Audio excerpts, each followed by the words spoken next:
Chapter 10 Surprise Visitors. The house on Festive Lane was once again filled with over 50 guests, all deceased but allowed to return for 24 hours due to the magic of the Christmas house. Like Doris, some of the guests had been dead only for a short time. Some had been dead for over 100+ years. In most cases, Harry and Susan didn't even know the visitor because they were twice or 3 times removed. Great-grandparents who had passed on before either of them were born visited the home to share the advent of Christmas. It was now 9 p.m., and Martha was sure that all visitors who would attend the reunion with life thanks to Harry and Susan were already present. Unfortunately, Rick and Carin were not present. Martha asked Harry to help her onto the coffee table to be seen and heard as the guests settled in. Once standing a foot above the crowd, Martha began. "First of all, welcome to the Christmas house. The reason you all are here is that this is a magical house. This house has allowed spirits from the other side to rejoin their loved ones for over 100 years. My family visited me every year, just like this, until I passed away joining them. When I found out that I was going to die, I had to pass on the wonderment of this house to a family that would appreciate and utilize the magic that this house has to offer. Selling this house to a family that had no use for it or would tear it down was not an option. Michael and Ariana Carter met the requirements to be owners of this home, and in turn, Michael sold the home to Harry and Susan Hill based on the same criteria. Some of these rules are for Harry and Susan, and some are for the guests, but you should try to be aware of every rule so you know how to prepare and act while visiting. This is not a one-time visit. As long as this house stands on this foundation, you will have the opportunity to visit here 24 hours per earthly year. My family found that the most appropriate time to visit was Christmas Eve at 6 p.m. until Christmas Day at 6 p.m. I think you will agree. No one but the earthbound family is allowed in the house during visiting. Not even the closest of friends, unless deceased, are allowed to witness this phenomenon.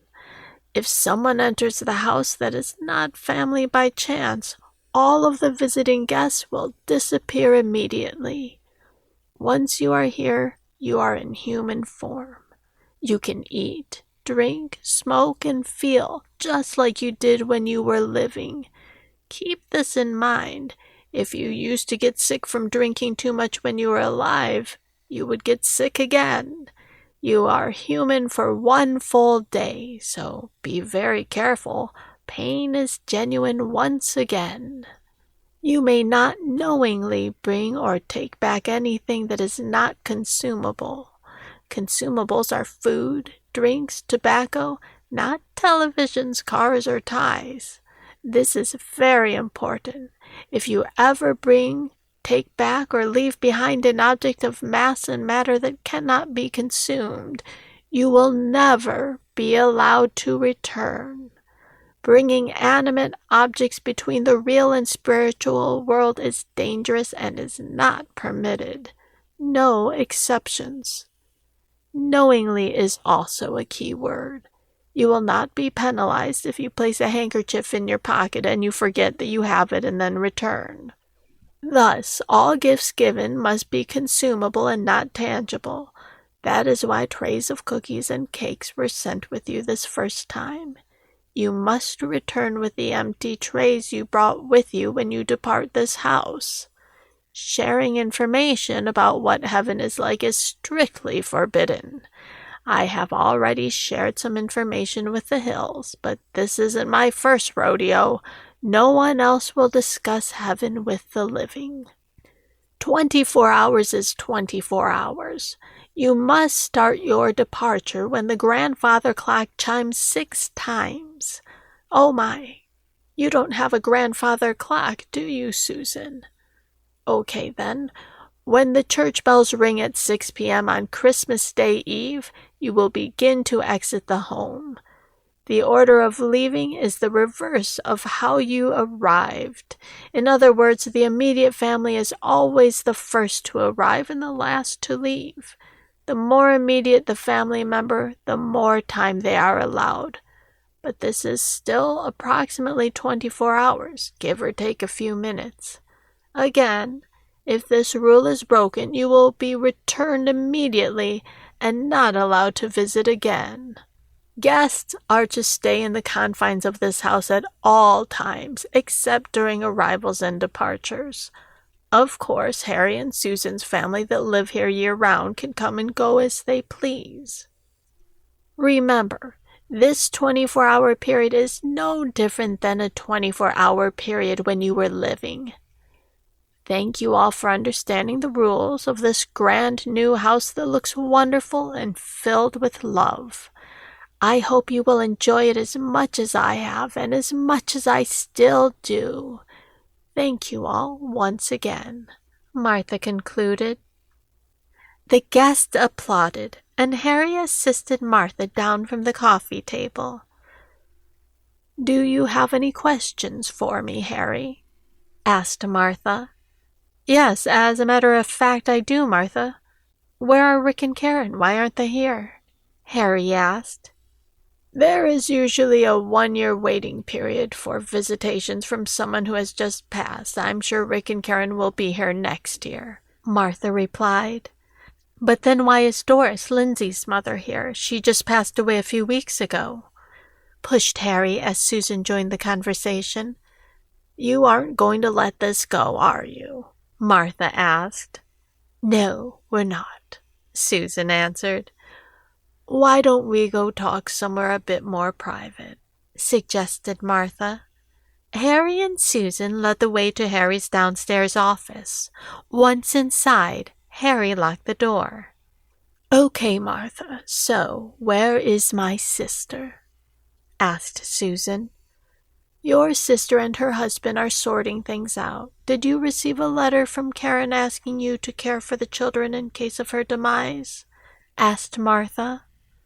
Yes, I received that letter, but Rick and Carin were killed in an auto accident, and the cause was a drunk driver who crossed over into oncoming traffic. Rick had nothing to do with Carin's death as far as we can tell, replied Susan. Yes, that is true. Rick did not kill Carin, nor did he have anything to do with her death, Martha stated. So why aren't they here? Asked Harry. As the letter from Carin noted, she was in fear for her life and expected Rick to kill her if she were to divorce him and gain full custody of the children. Carin had started the divorce proceedings and visited with an attorney planning to serve Rick with papers on Black Friday, but the drunk driver took their lives on Thanksgiving Day. Rick was never served and was not aware of Carin's actions until they crossed over, said Martha. What do you mean, until they crossed over? Asked Harry.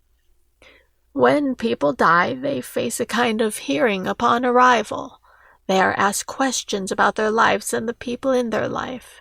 If someone is living with another person for other reasons than want and desire, they are given the choice to separate from that person in the afterlife. Many people live under the same roof for financial reasons, for the children's sake, or because it's all they know. It's comfortable, so they stay. But they are not in what you would consider a loving relationship with their spouse, said Martha. So they get a divorce when they get to heaven? Asked Susan. In a matter of speaking, they do. There are no hard feelings or anger towards the other person, unlike on earth. People think much clearer in heaven. In most cases, they remain the best of friends and go their way, but that is not the case with Rick and Carin, Martha said. Why? What happened with Rick and Carin? Asked Susan. Rick was and still is furious at Carin for wanting to divorce him. It's as if he is still alive and will lose everything he worked so hard for. He is dead. He has already lost all material things. His children are here with you. He has the opportunity to be with them once a year, and yet he is trying to negotiate for a better deal, replied Martha. Sounds like Rick, said Harry. What better deal does he want? Asked Susan. He wants full custody of the children when he is here on Christmas, meaning he does not want Carin to be able to visit at all, said Martha. Oh my God, he is a stubborn ass, said Susan. Yes, that is how your sister sees it too. They're trying to work it out. Unfortunately, their heavenly divorce is anything but, said Martha.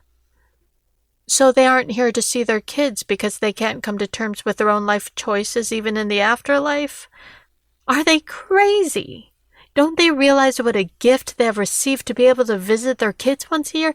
Usually deceased people don't have that option, said Harry.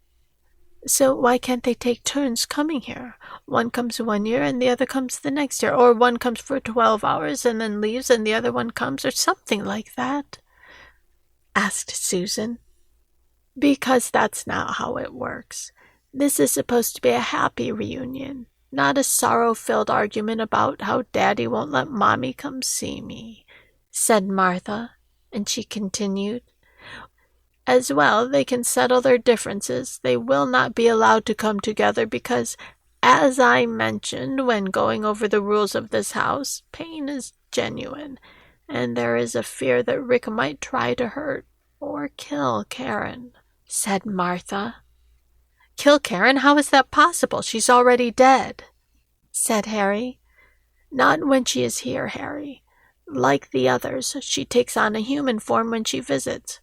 Rick could kill her, and if that were to happen, Rick would be condemned to hell for eternity, for he would have killed an angel of God, not just his spouse. All visitations would end, and this house would no longer entertain spirits from the hereafter regardless of its magical foundation. It would be a travesty, especially for the children, said Martha as her voice shuddered. It would be like losing their parents all over again, said Harry. So what do we do now? Asked Susan. Well, for now you tell the children that a grieving period is required, and most likely their parents will be visiting next year, but not this year, replied Martha. But these kids aren't stupid. They will ask the same question about why Doris is here when she just recently died, and she is not family, said Susan. Doris is here because it was no surprise that she would die. She had been slowly dying for over a year, and Lindsay had already gone through the grieving process. Of course, when Doris did pass on, Lindsay was heartbroken, but it wasn't like Doris was perfectly healthy and lost her life in a house explosion or a car accident, responded Martha. I guess that makes sense. What about the fact that she's not family to anyone here? Asked Harry.